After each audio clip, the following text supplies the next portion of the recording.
Hello and welcome to episode number 88 of the Progress Pod, and today we're joined by special guest Bradley Wilkie. So Bradley has went through a big journey recently, a lot of change. He's been making a lot of noise in the fitness scenes, particularly running and Hyrox, and just wanted to get Bradley on today to have a good conversation. Just his journey's been pretty inspirational, and I think will relate to a lot of his story. So we're going to chat through a lot of different things, from his journey into what he's doing now in the fitness scene, his goals, everything like that. So it's going to be a really interesting conversation. And welcome, Bradley, mate. Cheers for coming on. Hi, thanks very much, Jordan. Thanks for having me on, mate. Good, mate. And the way we normally start the podcast is just really to get a wee bit of an intro to you, mate. Yeah. Just a general sort of background. So my name's Bradley. I come from Darnley in the south side of Glasgow, and I'm 23. So all my days I played football from a young age, from about 7, just playing boys club with my friends and stuff like that, and started playing with my boys club called Kinterra with just my pals basically, and started to get better and attracted a bit of attention for pro youth clubs such as like St Mirren, Queen's Park, and I played with Dumbarton as well, and also played with EK 17s where I won the Scottish Cup, and recently a couple of seasons ago played with Rutherglen under 21s where I got the top goal scorer and won the league. So played quite decent level at football. Brilliant, mate. So fitness kind of sports been in, like you've been involved in it since a kind of young age? Since a young age I was always playing football, or I was quite good at cross country running as well, so that's basically just my background with sports. Brilliant, mate. And you mentioned obviously playing sort of pro youth and stuff like that. Was that your aim when you were younger? Were you kind of think, I want to be a footballer? Yeah, that's all I wanted to do, was become a professional football player. I think as a young age you always think it's going to happen, but things get in the way.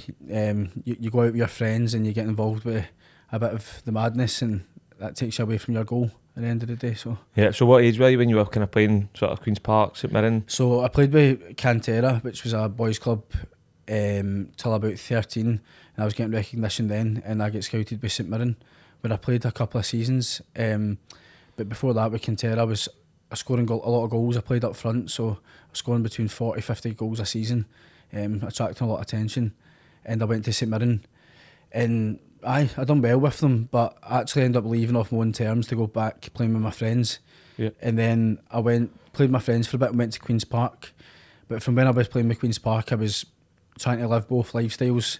I was playing football, but I was also going out at the weekends and being silly, so there's only so long you can do that for before it catches up with you. So yeah, so that was probably roughly about the time when you started kind of going out and stuff like that. I think that's common. I think that's common in Scotland especially. I don't know how many like players that I can remember from younger going, wow, they're going to make it, and then before you know it you find out kind of 5 years later that they're not even playing anymore, and it's just exactly. It's sad in a way, but I think that's kind of the culture here and what tends to happen. So you're, with regards to kind of sport, was it mainly just, I know you'd mentioned football, cross country running, at that point you'd been doing any other running at all, or anything? Was it just so I done cross country with my school, and that was like first, second year of school, and I actually won in my year group. So I think that's when I noticed that I was actually quite good at running, and this was at the same time as when I was doing well in my football. I was scoring goals, but I was quite well developed when I was younger. I hit puberty early, which caused me to be faster at running and things like that, and that's how I was doing so well, I think, as well. Yeah, no, good. So decent running, pro youth, playing football. So we get to what age do you think Queen's Park? 15, 16, something like that? I think Queen's Park was about 14, 15. Yeah. But that's when things started getting a bit rough. Just going out at the weekends, I was taking drugs, being silly, out from Friday right through to Sunday, going playing football games, going to the toilet, being sick. I was still scoring goals and things like that, but I think the coaches realised that there was something up. So I get released with Queen's Park. I think I was around 14, 15 at that point, and I started losing a bit of interest with football. Yeah, so released from kind of Queen's Park, and then I suppose the thing that then has is like now you've not even got the football to kind of curtail you a wee bit. You've then just got the full weekend free. I've just got the full weekends, and I just used that to self-sabotage basically. I did end up playing Bicycle Bride as well at 17s, where I won the treble, but I won the Scottish Cup, the League and the League Cup with some fantastic boys. Some of the boys, they were incredible football players. But after that, I just lost the love of the game, and I just started going out too much for a few years. Yep. So I take it then, aside from the UK, from kind of 15, 16 onwards, I take it the football became a kind of side thing compared to, so every weekend was it a kind of every weekend thing? Every weekend, sometimes during the week, stuff like that. It started off as enjoyment, and then it got to the point where I was just doing it for self-sabotage. I was in a bad place basically. And then so football kind of, what age were you when you kind of left EKFC? And that was so I left EK about 16, 17, and I chucked football for like 3 years. Just going out and stuff like that. But I think that took me to about lockdown, where I was just drinking quite a lot and just taking drugs, being silly, and I ended up getting quite bad panic attacks and mental health through doing that. So I picked up running, and that's when I picked up running, and which I think basically saved my life, to be honest. Released a lot of anxiety and made me feel a lot better about myself. So that's where my journey started with running. Brilliant. And then that's lockdown just 3 years ago, 4 years ago now. 4 years ago. And then you just kind of built from there, because it's been only, I know that's kind of the journey started sort of 3 to 4 years ago, but you've now been over a year, no alcohol, completely sober. So that means that even when you started running in lockdown, there's still a few years where you still continued. So from lockdown, I did stop. I stopped really taking drugs as much, and I was just drinking. But I just felt like it was always holding me back from what I wanted to do. Like, I was still running a lot, I was exercising, but I just felt like something was missing. And it just got to the point where I thought, what would happen if I was just to stop and see what could happen through just being sober completely. It was tough at the start, but it gets easier when you surround yourself with like-minded people. And I think that's one of the biggest things people should look at, is surrounding yourself with like winners, basically, that will bring you up and make you feel good about yourself.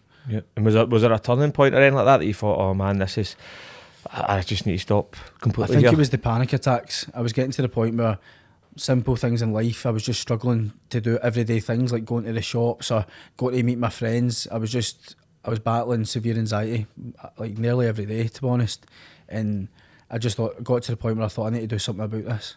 And I think, like, cheers for sharing that. And I think as well, I agree with you're talking about something's missing, you want to see where you can get to, it's kind of holding you back a wee bit.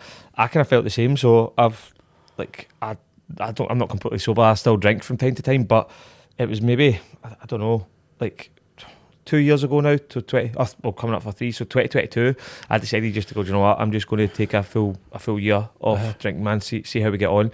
And how did you feel from that? Great. It was at a time where, like, I was just trying to start grow the business. I had 2 kids, they're under 2, mate. 2 and like newborn, and I was like, see, adding in drink to this, it's just like it's just making my life, my already hard, stressful life, even worse. And then I felt like I was still training, still like running and stuff, and I was doing all right. But I was just like, I don't think it's any surprise that over the last 6 months, that's now, we've taken into account Sunday, got sort of 3 sort of podium spots at events, like running events, the fitness events, and over the last 6 months, I reckon I've maybe drank like less than a handful of times, mate. And I don't think there's any coincidence of that. I think there's no coincidence at all. With your potential, like, you can, and I say this to the guys inside the Progress Project and who I speak to, is like, we're not anti-alcohol, and I know a lot of people aren't.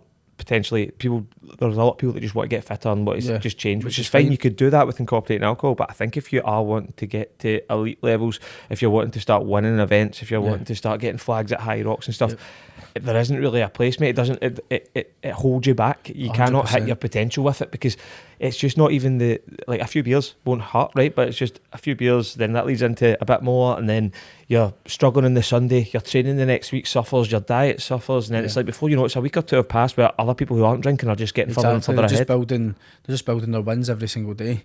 And when you're drinking, you're losing days, you're not feeling great, your diet goes out the window. It's more than just one thing, it's just loads of different things come into it. So I felt like going sober was a big thing for me for achieving what I wanted to achieve in 2024. Definitely. So was that just at the start of last year? Yeah, it was the start of last year. I was on a boys' holiday in Egypt. Nothing crazy happened. I was looking in the mirror and I just wasn't happy with myself. And I thought, I want to see what could happen if I do go a year sober. And I done Glasgow Hyrox, done well with my friend Jack.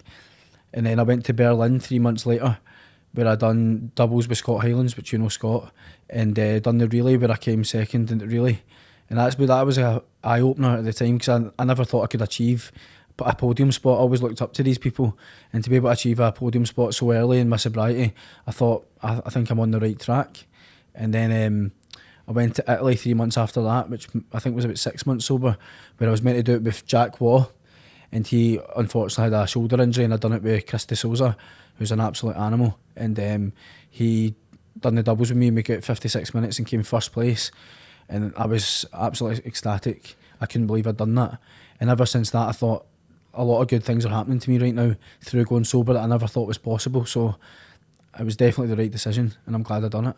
Yeah, and am I right in saying, like, when you decided, I'm going to take a breather, you didn't initially set out to say, oh, it's going to be a year, it's going to be this? Did you not just say, oh, maybe I'll stay off it till Glasgow Hyrox and then get beers there, and it's just kind of continued? So it was only meant to be a month or two, and then I kept seeing progress, and I kept seeing myself feeling better, a lot of clarity, a lot of good things happening in my life, where my training was getting better.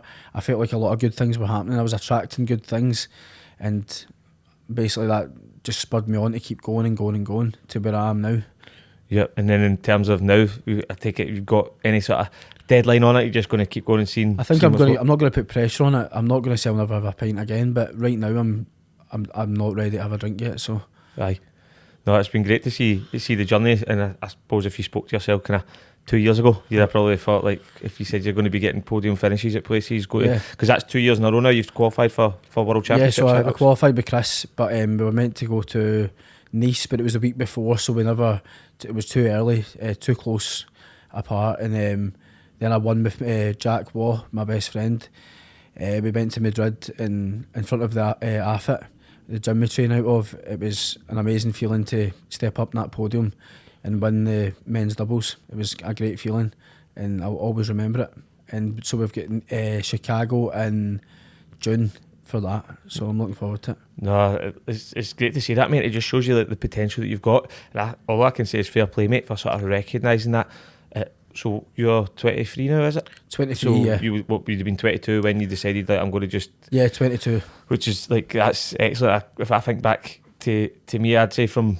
I was probably like 28 before I realised, like, oh, do you know what, I'm going to take a break here. So the fact that you've done that at like 22 and realised, you know what, man, this is not serving me well here. Let's turn it around. And do you feel like, obviously, when you've started to build up the fitness and you've been surrounding yourself with like-minded people, as you said, going into gyms, and there's other people in similar journeys, do you feel that doing that at a young age has helped you make that decision? Yeah, I feel like, having a lot of older mentors, a lot of people have definitely influenced me. Like Jerry at AFIT, he was a big one. I really looked up to him, and without Jerry I probably wouldn't be where I am today. So shout out to Jerry. Thanks for getting me to the place I'm right now. People like Scott Hylands as well, he's helped me on my journey, gave me a lot of life advice, because he's obviously like 10 years older than me, so he's able to tell me all the things he's went through. Surround yourself with people like yourself, Chris De Souza, just these people that are older that I can look up to and that I would like to be like myself. So having people like that in your life definitely helps, and surrounding yourself with winners definitely is the key, I think, to be honest. It makes complete sense, mate. Like, you're now, as you said, you're surrounding yourself with folk that are chasing big goals, mate. You're going to World Championships and things like that, as opposed to potentially, like, in the past, like, you're not surrounding yourself with that. So it becomes harder for you to do that without moving into that sort of circle and getting these people around you, which has obviously been excellent for you. So just talking about that, mate, achievements so far, like over the last... So it's running and Hyrox is your kind of strong points in terms of... So we've spoke about... So is that three podium finishes? I've got a second flag for the relay in Berlin, and I've got 2 number ones at under 29s doubles open. Obviously I've missed out on a couple as well when we went to Poznan. Yeah, we done the doubles open and missed out on the podium by 1 second. Aye, which that was absolutely heartbreaking, and that's my best time as well. So it just goes to show, it just depends who's there on the day, basically. Aye, mate, just to talk about that, mate, that's probably one of the best decisions I've ever made. I can remember, so we went out to Poznan. I was just going to be doing solo on the Saturday, and I was going to actually be coming home on the Saturday night. I had two members of the Progress Project were with us, and we were just going to be doing that in the morning and going home. And then we'd done a track session a few weeks before, and you're like, oh, do you want to join the relay team? It was Scott and Luke, and I was like, when's the relay? And you're like, oh, it's a Sunday. And I was like, I might be going home on the Saturday, but I thought, you know what, I'll change it to, I'll speak to Kirsten and I'll see if I can change it to coming home in a couple of days. So that was sound. Managed to change my flights. So did the solo on the Saturday morning, and then we weren't even planning our doubles. It was literally It wasn't planned we at were all. going to be doing the relay, and I was like, I remember doing the solo and going, right, let's just get a good sleep tonight, make sure you're feeling good for the relay. And then I got up in the morning, and then you were like, mate, do you fancy a doubles? And I was like, what? I've just done a solo yesterday. And at that point, like, I'd never done like a 2 event in one back-to-back weekend kind of events. thing. And I was like, I don't know how I'm going to be here. And I remember just sitting going, oh, man, I think I might just save myself for the relay. Like, I'm sure Bradley will find someone else. But then I remember going, I'm here, like, why not just get this done? We're here And now, so I- may as well just see what we can do. I can remember being like nervous about it and worried because I was like, my legs were a bit heavy, and I was kind of going, I don't want to. And when it's doubles, it's a bit different because you always feel you don't want to let the other person down. Exactly. And I was like, I don't want to say yes to Bradley here, man, and I'm just struggling because I've done a solo. But you'd done a pro doubles the night We've done before. the pro doubles, my first pro doubles as well, where I get 4th place again. Aye, so I was like, right, let's just do this. Let's just see when we're here. And honestly, mate, that was one of the best decisions I made. See, if I'd just said no and then only saved myself for the relay, I'd have been so gutted. Yeah. But aye, mate, that's heartbreak for us, man, because I've still never got a Hyrox flag, and see to be like it's coming soon, 1 second away for that. Because remember just crossing the line, and then we were just like, we didn't even consider anybody being near us. No. Because I remember there was a couple of people near us in the row, but we took off, mate, and see like lunges, nobody near us. Even in the wall balls, it's hard to tell in the wall balls because people can go in at different bits and stuff, so it's hard to tell who's near you. But we weren't even considering it, and we crossed the line, and there was 2 other guys that crossed, and I didn't even think about it, but I saw you going, what age group are you? And they were That's like, the first thing I asked. Aye, What age group are you? Under 29s. I went, oh no, because that was us sitting at 3rd, and we knew Scott and Luke were about to put down a serious time, so it brought us down to 4th. I looked up, and it was just like 1 second difference, literally 1 second. And then we had that situation at the wall balls where we get sent to the wrong bit, which cost us a bit of time, and we didn't realise till the next day. So aye. So no, that was. But see, to be fair, mate, I remember saying before that, like, if we push hard here, we could maybe get a sub 55, and we got that, mate. So part of me was just like, do you know what? Like, that was still a rapid performance, and just to go sub 55 and not get a podium is obviously quite rare. Yeah. But like, that's what it is, mate. We just missed it, but no, that was a great race. But also with yourself, mate, even now having raced with you, done sessions with you, you could tell you're like a serious athlete, mate. Thanks very much. You've qualified for World Championships twice. We have like 3 separate flags, like sub 55 minutes a few times as well in other races. So you've now started taking on solo event now as well. You did your first solo. I done my first solos in Stockholm. I wanted 63 minutes or under, and I get 63 and a half. Relatively happy with it, but I would like to do a little bit better. I'd like to compete for podium spots, but I'm not naive. I know that to get there I need to be taking at least 4 or 5 minutes off, but it's my first one. I'm just getting used to the race, so hopefully I can pace it better, work on my weaknesses, and I can get there soon. Yeah, definitely. That's the benchmark. That's it. I always say if someone's doing something first time, just do it, go for it, and just that's you. You've got the benchmark now. You can then just build on it. What went well, what didn't. It's a whole different game, the solo. So it is definitely. It's a completely different race, mate. It's absolutely. It's not even like there's no. You need to approach it so differently. Yeah, it's about managing it. Like doubles, you can pretty much you can attack it quite aggressively. I feel like I can on the short rest times I can get my breath back. Yep. But with solos, you really need to be careful that you don't redline it too quickly, or else you're in for a long race. If you stop, if you slow down, the time's still ticking. In doubles, if you're struggling a bit, you stop, but your partner keeps you going. So it's like even getting those wee 10, 15, 20 second breathers just makes a massive difference. It allows you to then just keep going. So it's a completely different race. But yeah, Hyrox side of things absolutely flying, and then thanks very much. Running wise as well. Yeah. We want to chat through your kind of running side of things. I think I done my first running race 2023 half marathon at Glasgow.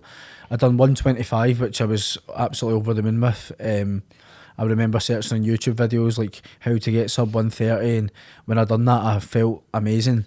And then I think going into 2024, obviously that's when I became sober. I think my first running race was Girvan half marathon, which was a nice event. It was only maybe like 300 people. It was in like the back roads and stuff like that. A lot of my friends done it as well. And I think I was going for 123.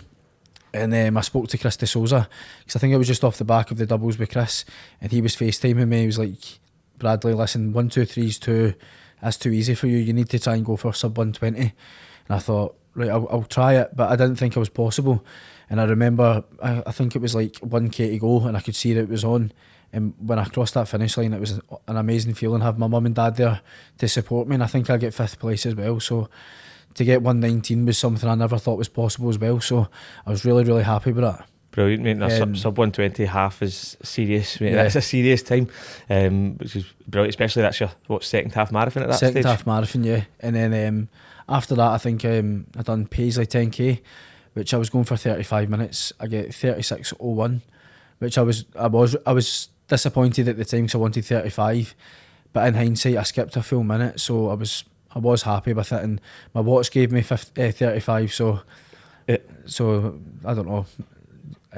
Yeah, that's always a debate. We spoke about that earlier. Is it your watch? Is it the chip time? But I think in a running event, if somebody asks you, I would just go with your watch time. Go with your watch time. If you need to apply for if you want to get into some of the big races like London, Berlin, and you want marathons and you want to send in qualifying times, that's obviously you need to go with the chip time. Yeah. But if you're just speeding, for me personally, I would say your watch time, unless it was wildly off and the GPS, you could tell that the GPS was mad. See if it's 100 metres difference or something like that can easily be because you're weaving in and out, you've took a corner too wide, you're doing the courses are measured from somebody just doing the perfect route, whereas that doesn't happen in a busy race. You're weaving in and out. If you weave in and out somebody 3 or 4 times, go around someone wider, you're going to be doing a bit more. And it takes a bit of energy out of you as well. So yeah, exactly. I think chip time is where you want to get your definitely time. So hopefully he'll get 35 this year. I'm sure I will. Definitely, mate, 100%. And that's in that short space of time. So that was 2023. Your first half marathon, you went 125. Then you went to 120, sub 120. 6 months later or something like that. Yeah. So and then I done Glasgow half, where I wanted to try and beat 119. And I think I basically got the exact same time again. Yep. Initially you're disappointed, but then you need to remember to do back-to-back sub 120s is a big achievement. So it was a great event as well, seeing so many people that you know take part.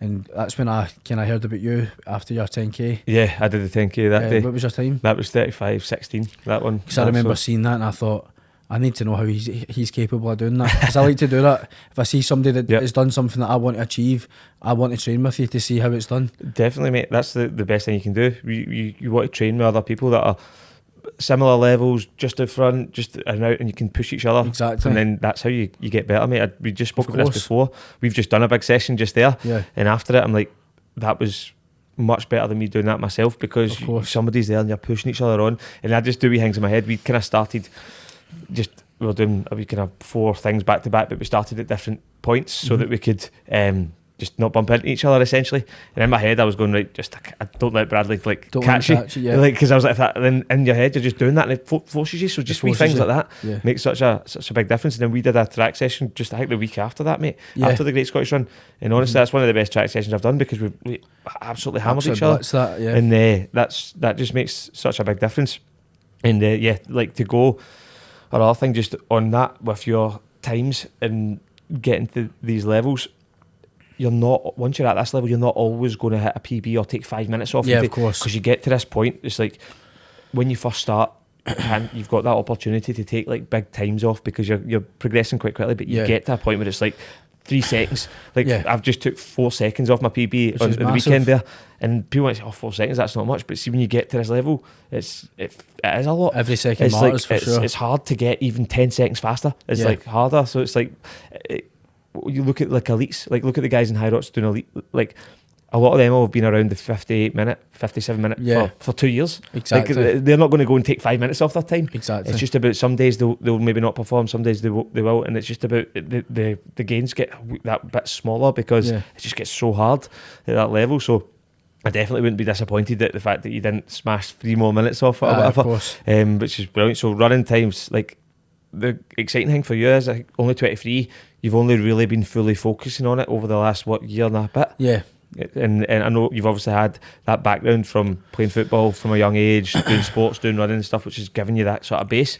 But still to only be fully focusing on it for just over a year is exciting, mate. It's easy to compare yourself to other people, but sometimes you need to remember you're on your own journey.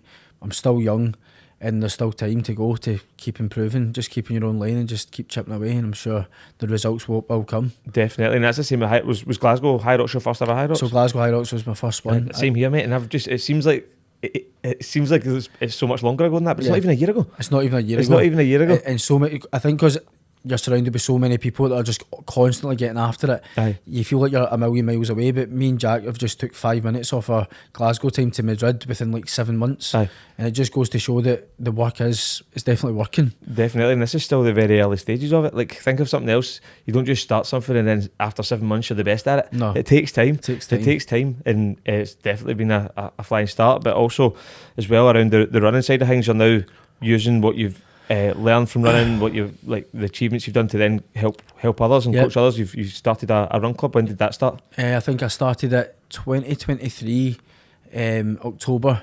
Started at Evolve Run Club, which is one of the best things I've ever done, to be honest. Because as I've said earlier, running's one of the things that saved me, to be honest, and to be able to help other people enjoy their running journey and watching them improve gives me a lot of purpose and fulfilment. So it's amazing. I'm really enjoying it. Excellent. And so, what can I give you? Where is it you do that? Just for anybody. So it's at Barhead High School on Tuesdays at 6:30 p.m. Brilliant. And that just open to anyone? It's open to anybody to come. Yep. Brilliant. And then what kind of, I take it you just felt that running helped you? You wanted to see? I felt like I had a purpose in it, and I felt like I should be helping people. I felt like it's just something I should be doing, and I would feel guilty if I didn't do it. And it's one of the best things I've done, bringing people together to get after it basically and just get the endorphins flowing, and chasing PBs or just even finishing a 5k or a 10k is an achievement in itself. So it's a great thing. No, 100% agree, mate. It's like you're helping others, you're facilitating that, and it's, as you say, it's something that you can now use your experience. People can look at you and say, look, Bradley's running these times. Like I want to see how he's doing that, and then you're helping others. Yeah, of course. It's accessible for folk, and it's just a great thing to set up, and it builds that bit of community. And you've had, just looking at your numbers over a time where you think numbers would dwindle with freezing conditions, you've still had 20, 30 people coming in the freezing cold, so it gives me a lot of fulfilment to see that, and a lot of races hopefully this year to bring everybody together, to bring a community a bit closer and get some PBs, have a good time. And I feel like running something that saved my life, and I just want to help other people feel the same way and make themselves feel good from running basically. Definitely amazing, mate. And in terms of kind of where you're at this year, then, so you've mentioned Chicago is up with Jack for the World Championships. What else have we got lined up? There's nothing else lined up at the moment. Well, I've got Glasgow actually. I've got Glasgow solos, but I would like to go under the hour, but I know it's a tough course and stuff like that, and we'll just need to see what happens, not put too much pressure on it. And then I've got Chicago with Jack, which is the doubles pro it will be, which would be nice to get around 55, 56 minutes. Yep. It'll be a great experience to watch all the elite athletes and just meet a lot of like-minded people, so I'm excited for that. And one of my goals for this year would be a sub 1 hour open solos. So yeah, brilliant. And I think that's that's going to be some experience for you, mate. Like that's what I was saying. If you rewind back the time 3-4 years and just say, oh, you're going to be competing at a World Championships in Chicago, I would never ever believe it. You'd probably be like, what are you talking about? Sometimes you need to pinch yourself and remind yourself that how far you've came. Yeah, I think that's important, man. Like that's something I'm quite guilty of. It's like, oh, I never had this. Like I wanted to go sub 35 at the weekend. I got like 35.12, and in my head, I've not hit sub 35. But then see, if you just like rewind back, if somebody told me 3 years ago you'll be getting close to a 35 10k, I'd have been like, what? No way, man. You wouldn't believe it. So like, you need to just appreciate, like, and be like proud of what you've got to. Yep. Again, it's that proud but never satisfied. Like I think you should always be striving for more and stuff, but Of you course. do need to sit and say, like, do you know what? I'm actually doing all right here, because like I'm happy that you're sitting there with flags, a World Championship qualification. Exactly. You're maybe like you said, you're maybe a bit disappointed with your solo time, but then just take a minute and go, do you know what?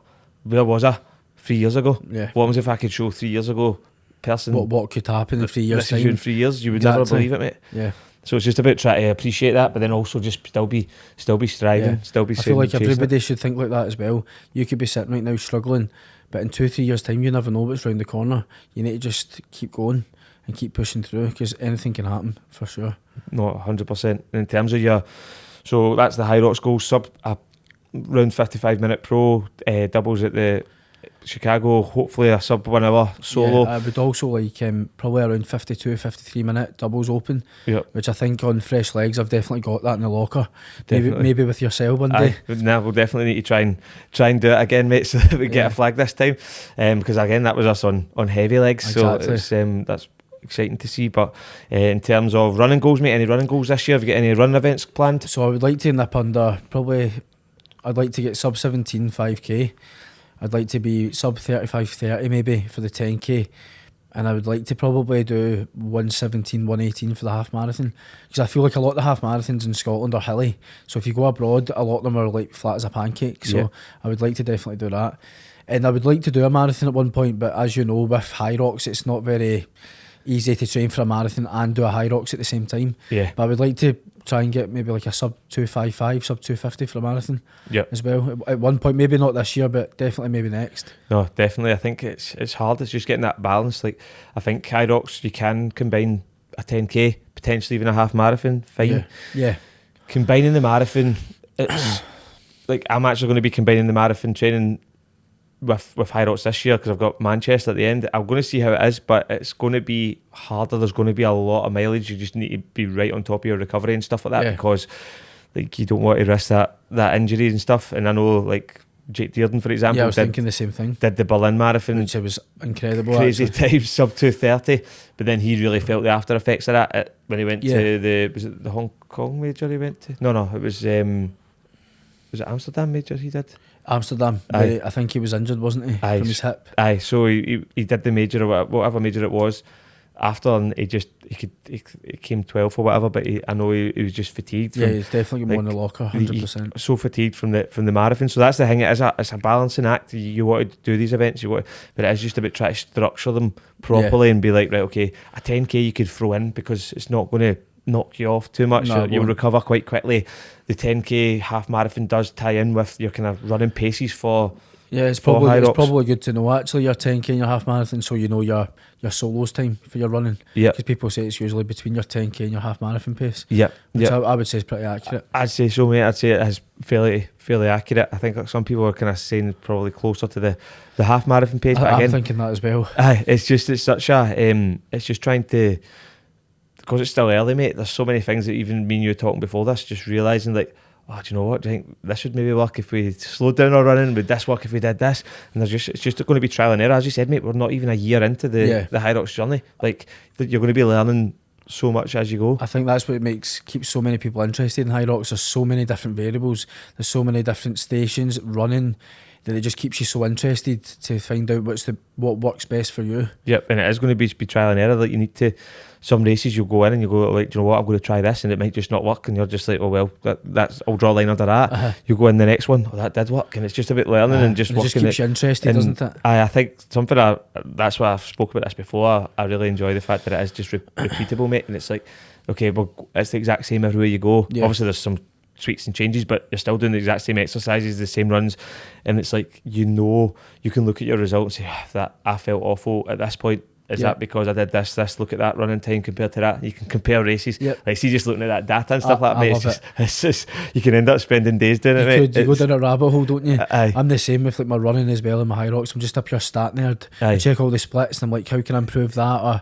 I just love it, to be honest. Yeah, no, it's exciting. I think one thing I'll say is something I've been realising is just, I feel that what's going to separate most people is, I know obviously you do need to be fairly strong in the stations, but it is going to be the running, mate. And I think if you can really, really keep improving your running and running faster, like getting more comfortable at very fast paces, it's like that's what's going to give you what you need. Because doing the mixed doubles with my wife last 2 weeks ago, like I realised that, like I was running maybe like 40 seconds slower than I would do in my solo, but we still got a better time than what I did in my solo. That's crazy. But it's obviously because my wife was doing some of the stations, but I was feeling so fresh going in the stations, and in my head I was going, imagine I could get like a 340, 345 pace, feeling like what a 420 pace feels like right now. then I could be going fast but not wrecking myself, and then going and smashing these stations. And I was like, that's what the elite guys are doing. They're running comfortably at 3:30 to 3:40. Yeah. Not comfortable. It's obviously not easy, but they're getting some form of recovery. Threshold. They're getting some form of recovery, so then they're going into the stations and hitting that hard rather than getting to the stations shattered, and then you're struggling. So it's all about, for me, like, you can, the running is where it's at, mate. The running is where you're going to see the serious potential change. Yeah. Like, I know you've been working on your ski and your row and things like that, which is great, and you do need to work on that, but ultimately you're maybe going to save 10-15 seconds on a ski as opposed to minutes on your run. 8 different runs, so it all adds up. Definitely. And what's so Hyrox, do you feel going to be the kind of main focus for you over the next coming years? Yeah, I think so. I think the Hyrox will be my main focus. I still need to get used to the solos. I'm not where I want to be. To get podium spots, I need to be talking about 57, 58 minutes at the Open. So I want to try and get a few Open under my belt, get used to the race, and try and get under the hour as quickly as I possibly can. And hopefully once I've done that, I can jump up to pro and give that a good go. Yeah, so that kind of, first and foremost, try and get under the hour and then set further goals beyond that. Yeah, set further goals beyond that. I know a lot of people talk about the Elite 15 and stuff like that, but I'm not silly. I know I'm nowhere near that at the moment, but I want to just keep chipping away, and if it gets to the point where I'm getting closer to the times of Elite 15, that's something I would maybe like to think about, but that's still got years to go. Yeah, and the good thing is, mate, as I mentioned earlier, 23, still got loads of time on your side. We mentioned just before, there's one of the women in the female Elite 15 race just qualified for Chicago, and she's in the 50 to 55 age group, which is just, it's madness, mate. So it shows you've got plenty of time, mate, to keep chipping away. And as you said, mate, you're surrounding yourself and your gyms and the people you're training with. Everyone's pushing each other hard, mate. And then if you're just surrounding yourself with people that are constantly bringing each other up, mate, and like, you don't know where the limit is, mate. Yeah, surrounding yourself with winners is definitely the way forward. Because I feel like if you're a loser, you like to surround yourself with losers because it makes you feel better about yourself. But it's the same with people that are winners. If you're a winner, you want to surround yourself with winners because it brings you up. It's the same as if you're being a loser. Surrounding yourself with other people that are like-minded makes you feel better about yourself because there's more people doing the thing that you're doing. So I think it's all about who you surround yourself with that is going to change your life basically and bring you forward. Yeah, and in terms of kind of just going down that sort of advice route, mate, like I'd imagine there's a lot of young folk in potentially your position that you were 4 or 5 years ago, just really struggling, like kind of mental health not in the best place. Just like, what would be your biggest piece of advice for somebody that's maybe listening, that's maybe struggling at the moment, and like just see your journey, like what would be your sort of biggest piece of advice for them right now? I think you're not alone. You're not the only person that feels like that, and just start with something small, even if it's a walk outside, even if it's a small jog or getting yourself to the gym, because everybody had to do it at one point. Like, you're not the only person that feels nervous or feels insecure or rubbish about themselves. I've been there myself and I've been able to change my life about, so if I can do it, anybody can do it. And if anybody ever needs help with that, they're more than welcome to drop me a message and I'd be more than happy to help. No, excellent, mate. No, I agree. I absolutely agree in the fact that you're there and willing to help for that is excellent. And I mate, in terms of anything else you wanted to dive in around your training, your Hyrox, upcoming events, goals, anything like that at all, or just your journey, anything you want to dive into? Everything's been covered, I think, so thanks for having me on, Jordan. I appreciate it. No, it's been a great chat, mate. I think, as I said, a lot of people will relate to that journey, and the fact that you can show that you've been down at a place where you've not been feeling great, panic attacks, things like that, just really struggling, to now going and taking part in the top stage of Highrox, which is a huge fitness event right now, getting top finishes at races. Like, you've completely turned it around, mate, and that's just... It takes time, obviously, but everything will take time. If you're struggling, it takes time to get better, but just need to start with small wins, and you will get there eventually. You just need to be patient, because it's not going to happen overnight. You just need to keep chipping away, and there will be times that you do doubt yourself in that journey, but that's, if you doubt yourself, then that means you're on the right journey, and just reach out to people and people that inspire you, and you will get there eventually. Yeah. So and it is just about getting uncomfortable as well, mate. Like, I know for when you first started your run club, you probably felt a bit uncomfortable, a bit nervous about it. Yeah. You did it. You probably felt a bit uncomfortable going into new gyms and training with folk and Yeah. think that I'm not as good as these, I'm not as fast as these people. Exactly. But you just keep going in, coming on this podcast, mate. You said you were like, felt a bit nervous, a bit uncomfortable about that, Of but it's just course. about consistently doing that, mate. And then before you know it, you're Yeah. all right, I'm going through it. Then if I ask you on a podcast again in a month, you'll be like, oh, this is fine, mate. Aye, And it's just I was- like consistently I was building on it. definitely I was very nervous about coming on, but put myself out my comfort zone, and I feel good for doing it. So Yeah. Oh, excellent, mate. It's been a brilliant chat, and thanks for having me. yeah, looking forward to seeing how you get on, mate, over the coming year and beyond that, mate, with Thank your you. events and stuff like that. I appreciate it. No, cheers, mate. Thank you. Thank you, mate.